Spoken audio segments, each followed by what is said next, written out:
صرف بدنظری گناہ ہے، صرف زنا اور چوری گناہ ہے، اور آپ یہ نہیں جانتے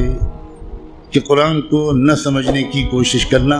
یا سمجھنے کی کوشش نہ کرنا یہ ان سارے گناہوں سے بڑا گناہ ہے۔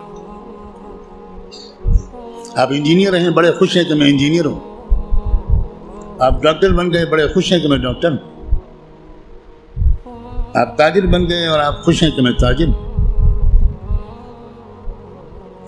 اور آپ کو اس کمی کا احساس تک نہیں ہے کہ میں کتنا بڑا محروم انسان ہوں کہ میں اللہ کے کلام کو جو صرف میرے لیے آیا تھا وہ میں سمجھنے کی کوئی کوشش ہی نہیں کی۔ میں